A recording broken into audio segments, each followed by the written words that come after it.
વિદ્યાર્થી મિત્રો, ધોરણ 10 વિષય ગણિત પ્રકરણ 7 યામ ભૂમિતિ ભાગ 1। તો આપણે ધોરણ 9 ની અંદર યામ ભૂમિતિ વિશે અભ્યાસ કરી રહ્યા છીએ। થોડું પુનરાવર્તન કરી લઈએ કે સમતલની અંદર કોઈ પણ બિંદુનું સ્થાન દર્શાવવા માટે આપણે લંબ યામાક્ષોની જરૂર પડતી હોય છે। તો એ યામાક્ષો એટલે કે અક્ષો તો આપણે જોઈએ કે જે આડી અક્ષ અથવા તો સમક્ષિતિજ રેખા એને આપણે કઈ અક્ષ કહીએ છીએ? x અક્ષ। ઊભી અક્ષ, ઊભી રેખા, શિરોલંબ રેખા એને કહીએ છીએ આપણે y અક્ષ। આ બંને યામાક્ષો પરસ્પર જો છેદે તેને આપણે ઉગમ બિંદુ કહીએ છીએ અને ઉગમ બિંદુ એટલે ઓરિજિન એના પરથી આપણે O વડે દર્શાવીએ એના યામ 0 0।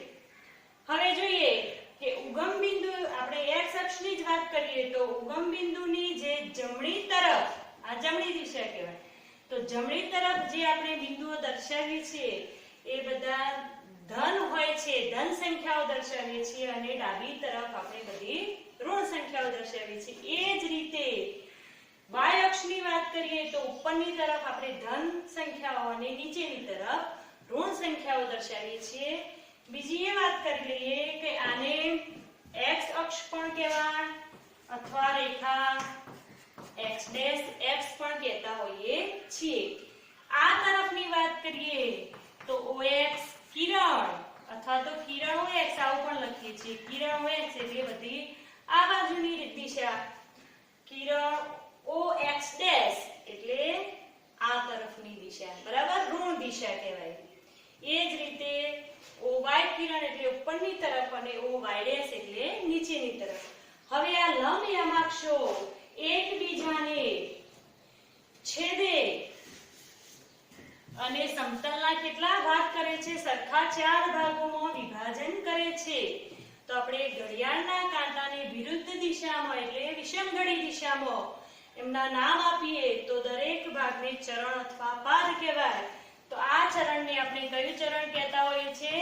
પ્રથમ ચરણ, આ ચરણ દ્વિતીય ચરણ, આ તૃતીય ચરણ અને આ ચતુર્થ ચરણ, બરાબર। હવે આપણે કોઈ પણ બિંદુ ધારો કે અહીંયા દર્શાવીએ P, તો એ P બિંદુનું y અક્ષથી જે અંતર હોય એ બિંદુ P નો x યામ કહેવાય અને x અક્ષથી જે અંતર હોય એનો y યામ કહેવાય।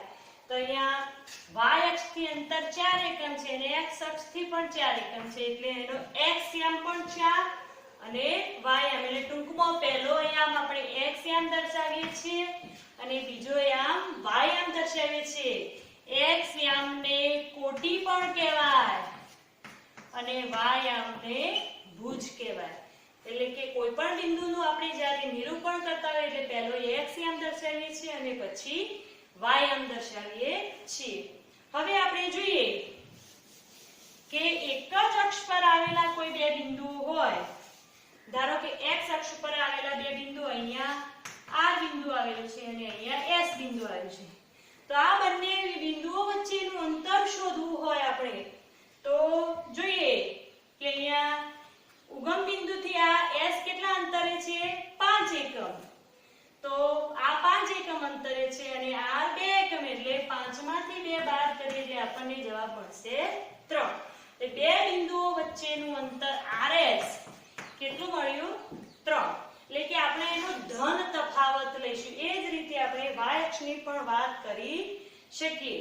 હવે આપણે જોઈએ કે x અક્ષ પરના કોઈ પણ બિંદુનો y યામ શું હોય? આપણે દર્શાવ્યો નથી પણ આ બિંદુને લખવું હોય તો શું લખાય? 2 0। એટલે x યામ એનો 2 અને y યામ 0। ટૂંકમાં x અક્ષ પરના દરેક બિંદુનો y યામ શું હોય? 0 હોય। એ જ રીતે આ બિંદુને લખવું હોય તો શું લખાય? 0 5। એટલે ટૂંકમાં y અક્ષ પરના દરેક બિંદુનો x યામ શું હોય? 0 હોય। ટૂંકમાં આપણે લખીએ તો x અક્ષ પરના દરેક બિંદુનું સ્વરૂપ એ x0 સ્વરૂપમાં હોય અને y અક્ષ પર દરેક બિંદુ 0 y સ્વરૂપમાં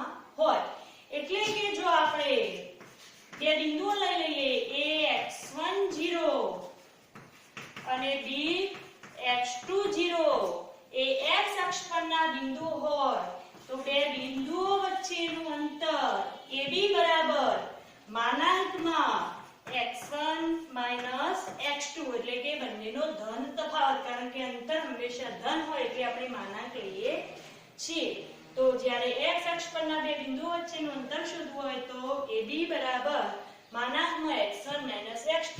એ જ રીતે y અક્ષ પરના બે બિંદુઓ લઈ લઈએ A અને B, તો એના યામ કઈ રીતે લખાય? A0y1 અને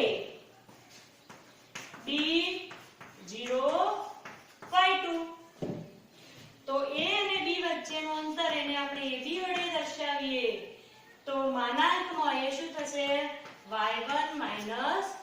ટૂંકમાં બંનેના વાયામોનો ધન તફાવત. હવે આપણે જોઈએ કે આ બે અક્ષો ઉપર બિંદુ આવેલા હોય તો આ રીતે શોધી શકીએ, પરંતુ ધારો કે બે બિંદુઓ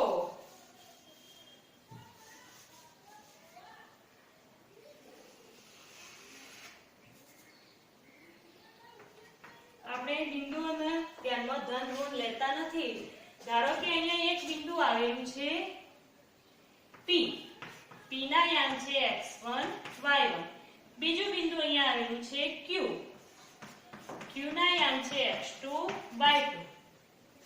હવે આ P અને Q વચ્ચેનું અંતર શોધવું હોય એટલે કે PQ શોધવા હોય તો આપણે કઈ રીતે શોધી શકીએ?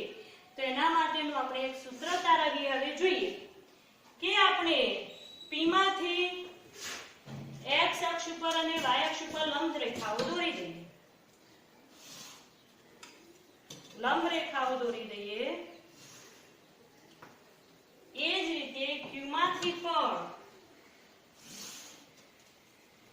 x અને y અક્ષ ઉપર લંબ રેખાઓ દોરી દઈએ. હવે આપણે જોઈએ કે આને નામ આપી દઈએ M અને N. અહીંયા નામ આપી દઈએ R S. આ લંબ રેખા આમ જ સીધી દોરીએ તો અહીંયા નામ આપીએ T. હવે લંબ રેખાઓ હોવાથી અહીંયા થશે કાટખૂણો.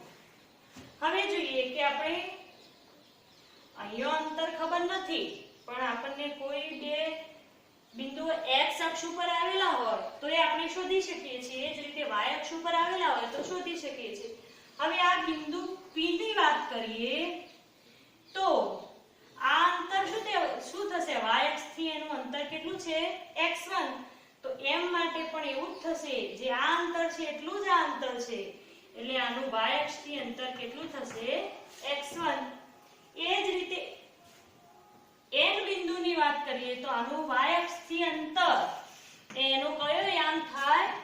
x યામ. એટલે y અક્ષ થી અંતર કેટલું છે? x2.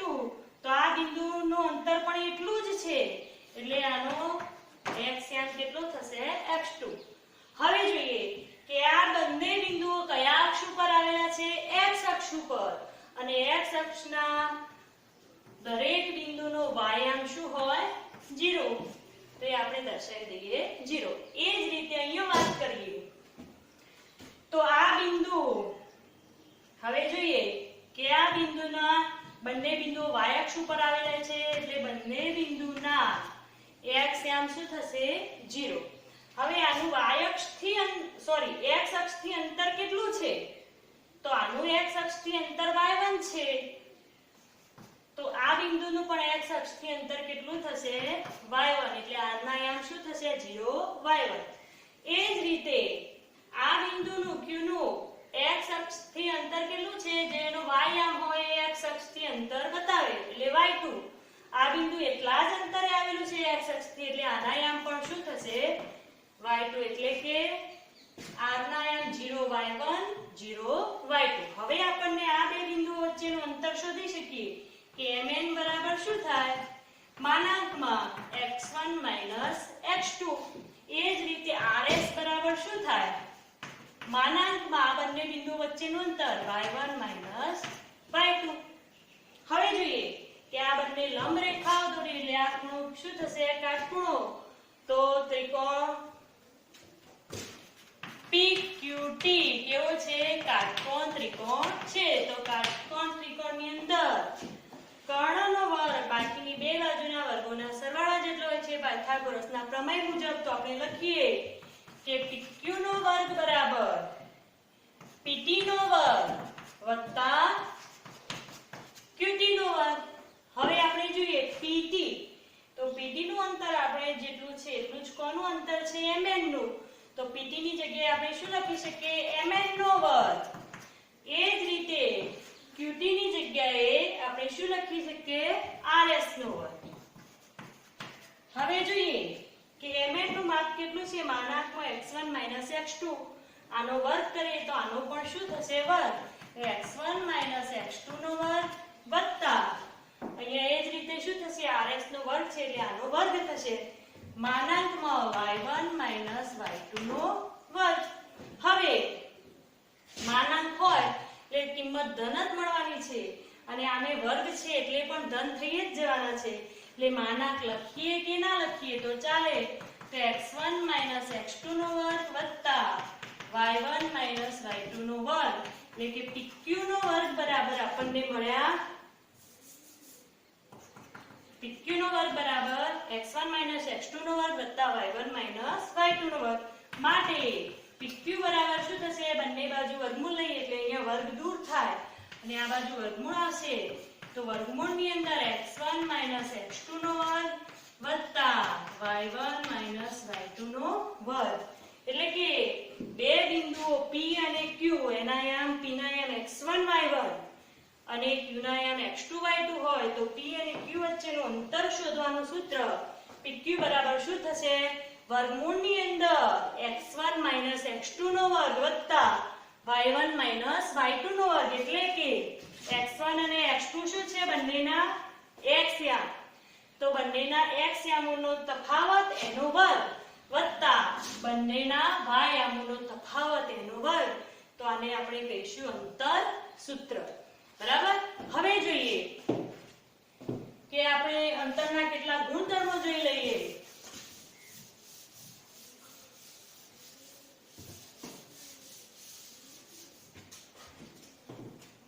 અંતરના ગુણધર્મો.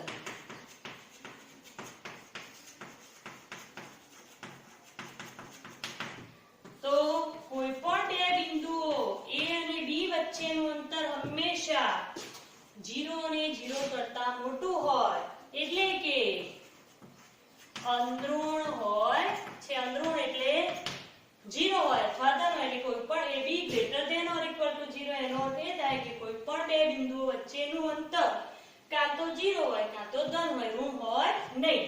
નંબર 2 કે જો A બરાબર B તો અને તો જ AB બરાબર 0. આનો શું અર્થ થાય કે કોઈ પણ બે બિંદુઓ A અને B જો એક જ જગ્યાએ આવેલા હોય તો A થી B નું અંતર શું થાય? 0 થાય.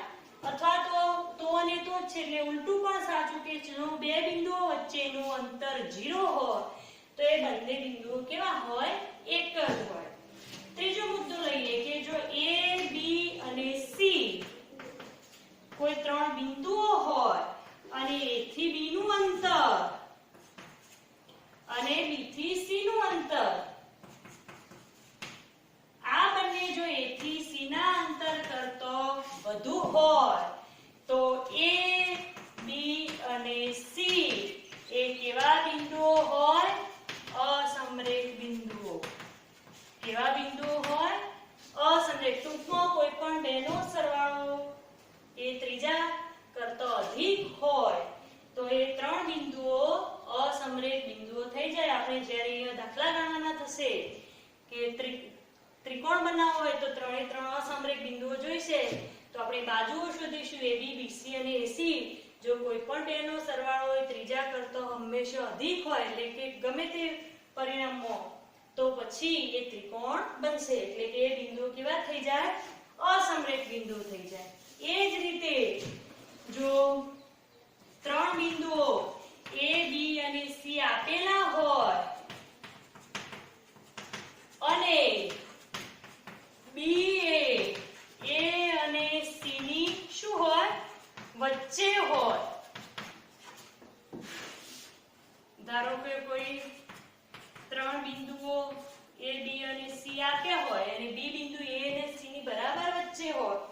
A થી B નું માપ અને B થી C નું માપ, તો AB વત્તા BC બરાબર જો AC હોય તો આ ત્રણે ત્રણ બિંદુઓ સમરેખ બિંદુઓ છે.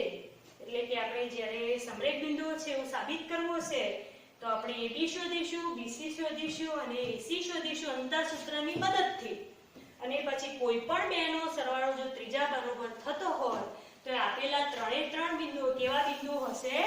સમરેખ બિંદુઓ. હવે અહીંયા અમુક દાખલા ત્રિકોણને લગતા આવશે, અમુક દાખલા ચતુષ્કોણને લગતા હશે, તો એની વાત કરીએ આપણે.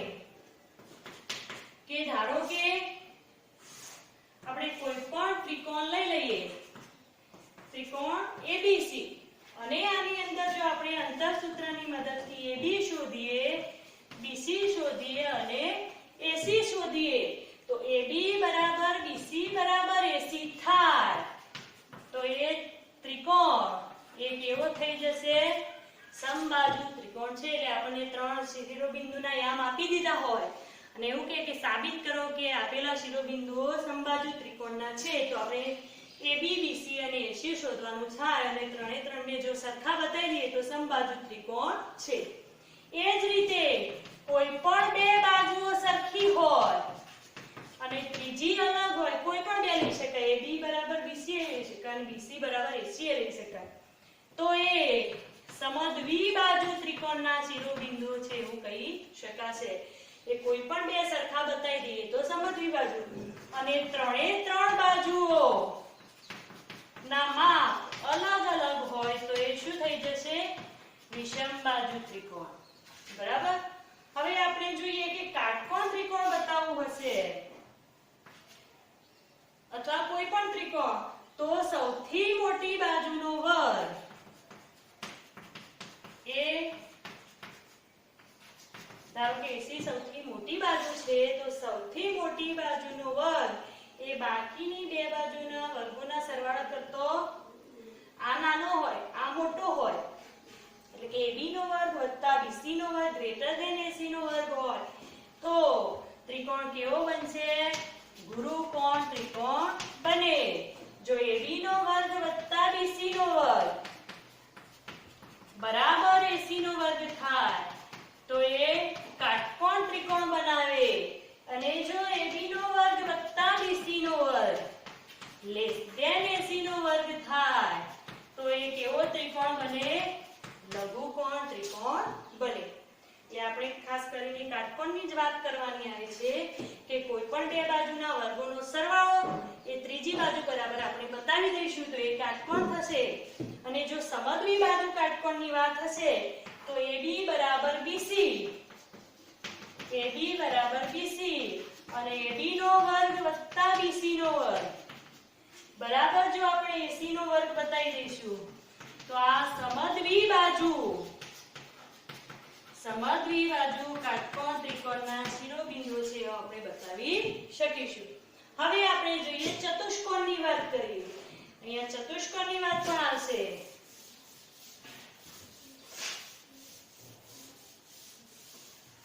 તો જોઈએ ચતુષ્કોણ માટે તો આપણે સમાંતર બાજુ ચતુષ્કોણ, સમબાજુ ચતુષ્કોણ એ બધું બતાવવું છે, ચોરસ, લંબચોરસ. તો આપણે જોઈએ કે ધારો કે કોઈ ચતુષ્કોણ ABCD અને સમાંતર બાજુ ચતુષ્કોણ બતાવો તો સમાંતર બાજુ ચતુષ્કોણના ગુણધર્મોની આપણને ખબર છે કે સમાંતર બાજુ ચતુષ્કોણમાં સામસામેની બાજુઓ કેવી હોય? એકરૂપ. એટલે આપણે એવું બતાવવું પડશે સામસામેની બાજુ અહીંયા કઈ થશે? AB અને CD. એટલે કે AB બરાબર CD અને BC બરાબર AD. તો આપણે આવું બતાવી દઈએ કે AB બરાબર CD અને BC બરાબર AD. તો આ કેવો ચતુષ્કોણ થઈ જશે? સમાંતર બાજુ ચતુષ્કોણ. અથવા તો બીજું એક કે સમાંતર બાજુ ચતુષ્કોણના વિકર્ણો શું કરે છે? પરસ્પર દુભાગે છે. દુભાગતા હોય તો આનું મધ્યબિંદુ બંનેનું કેવું હોય? સેમ જ હોય. તો અથવા તો આ બીજી રીત કે આપણે જો AC નું મધ્યબિંદુ વિકર્ણ AC નું મધ્યબિંદુ બરાબર વિકર્ણ BD નું મધ્યબિંદુ બતાવી દઈએ. આ બંનેના મધ્ય બિંદુઓ સરખા બતાવી દઈએ તો પણ એ સમાંતર બાજુ ચતુષ્કોણ છે એવું સાબિત કરી શકાય. એટલે જ્યારે સમાંતર બાજુ બતાવો હોય તો આ બંનેમાંથી ગમે તે એક બતાવી દેવાય. હવે વાત કરીએ કે સમબાજુની. તો સમબાજુની બધી બાજુઓ કેવી હોય? એકરૂપ. એટલે કે આપણે શું બતાવવું પડશે એમાં? AB બરાબર BC બરાબર CD બરાબર DA. AB બરાબર BC બરાબર CD બરાબર DA. જો બધી બાજુઓ એકરૂપ બતાવી દઈએ આ અંતરસૂત્રની મદદથી શોધીશું તો એ ચતુષ્કોણ કેવો થશે? સમબાજુ ચતુષ્કોણ થશે. હવે વાત કરીએ લંબચોરસની. જો લંબચોરસ બતાવવો હોય તો લંબચોરસની આપણને ખબર છે કે લંબચોરસની અંદર સામસામેની બાજુઓ એકરૂપ હોય. એટલે સામસામેની બાજુઓ બતાવે ચાલશે નહીં, કારણ કે એવું બતાવીશું તો સમાંતર બાજુ ચતુષ્કોણ થઈ જાય. પણ બીજું એક પણ બતાવવું પડશે કે એના વિકર્ણો કેવા હોય? એકરૂપ. એટલે આપણે બતાવી દઈશું કે AB બરાબર CD અને BC બરાબર AD. એટલે કે સામસામેની બાજુઓ એકરૂપ અને બંને વિકર્ણો પણ એકરૂપ બતાવવા પડશે. એટલે કે AC બરાબર BD. આપણે AC બરાબર BD બતાવી દઈશું અને સામસામેની બાજુ એકરૂપ બતાવી દઈએ એટલે એ કોના શિરોબિંદુઓ સાબિત થઈ જશે? લંબચોરસના. એ જ રીતે ચોરસની વાત કરીએ તો ચોરસમાં પણ ચોરસની બધી બાજુઓ કેવી હોય? એકરૂપ. એટલે કે AB બરાબર BC બરાબર CD બરાબર DA. એટલે કે એની અંદર બધી બાજુઓ એકરૂપ અને બીજું એક વધારાનું બતાવવું પડશે કે બે વિકર્ણો પણ એકરૂપ. એટલે કે AC બરાબર BD. કારણ કે એટલી બાજુ એકરૂપ બતાવી દઈએ તો પાછું એ સમબાજુ ચતુષ્કોણ થઈ જાય. એટલે બધી બાજુઓ એકરૂપ અને બંને વિકર્ણો એકરૂપ છે એવું બતાવી દઈએ તો એ કોના શિરોબિંદુઓ સાબિત કરી શકાશે? ચોરસના. તો આપણે ચતુષ્કોણના ગુણધર્મો યાદ રાખીશું. હવે આપણે એક દાખલો ગણીએ અંતરસૂત્રનો ઉપયોગ કરીને. તો જોઈએ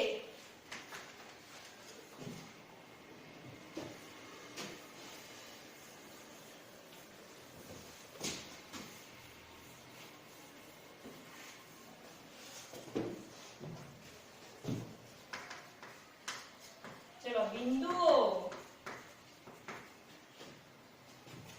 A5 8 અને B1 2 વચ્ચેનું અંતર શોધો.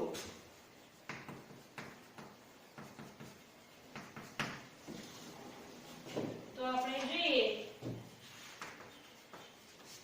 કે પહેલા બિંદુઓને x1 y1 અને x2 y2 કહી દઈએ. તો આપણે લઈ લઈએ ધારો કે a x1 y1 બરાબર a5 8 અને b x2 y2 બરાબર b 1 2 છે. એટલે કે x1 ની જગ્યાએ આપણે 5 મૂકીશું, y1 ની જગ્યાએ 8, x2 ની જગ્યાએ 1 અને y2 ની જગ્યાએ 2. હવે બે બિંદુઓ વચ્ચેનું અંતર શોધવાનું સૂત્ર AB બરાબર વર્ગમૂળની અંદર x1 x2 નો વર્ગ વત્તા y1 y2 નો વર્ગ. તમારે દરેક વખતે વર્ગમૂળ ના લખવું હોય તો પહેલા AB નો વર્ગ બરાબર x1 x2 નો વર્ગ વત્તા y1 y2 નો વર્ગ લખી અને છેલ્લા સુધી ગણી અને છેલ્લે વર્ગમૂળ લઈ લો તો પણ ચાલે. હવે આની અંદર કિંમત મૂકી દઈએ. ચલો વર્ગમૂળની અંદર x1 ની જગ્યાએ કેટલા લખાશે? 5. માઈનસ ની નિશાની માઈનસ. x2 કેટલા છે? 1. તો 5 1 નો વર્ગ વત્તા ચલો y1 ની જગ્યાએ 8 માઈનસ y2 તો 2 નો કૌંસ બહાર રદ. સાદું રૂપ આપીએ. ચલો 5 1 એટલે 4. તો 4 નો વર્ગ વત્તા 8 2 એટલે કે 6 નો વર્ગ. ચલો 4 નો વર્ગ તો 16 અને 6 નો વર્ગ 36. તો 16 + 36 કેટલા થશે? કરો સરવાળો. તો વર્ગમૂળની અંદર 52. ચલો વર્ગમૂળ નીકળતું હોય તો લઈ લેવાનું. તો 13 × 52 થશે ગુણાકાર. એટલે 4 નું વર્ગમૂળ નીકળશે એટલે 4 નું વર્ગમૂળ 2 અને 13 એમના એમ રહેશે એટલે વર્ગમૂળમાં 13. એટલે કે બે બિંદુઓ A અને B વચ્ચેનું અંતર એ B બરાબર કેટલા થશે? 2 વર્ગમૂળમાં 13.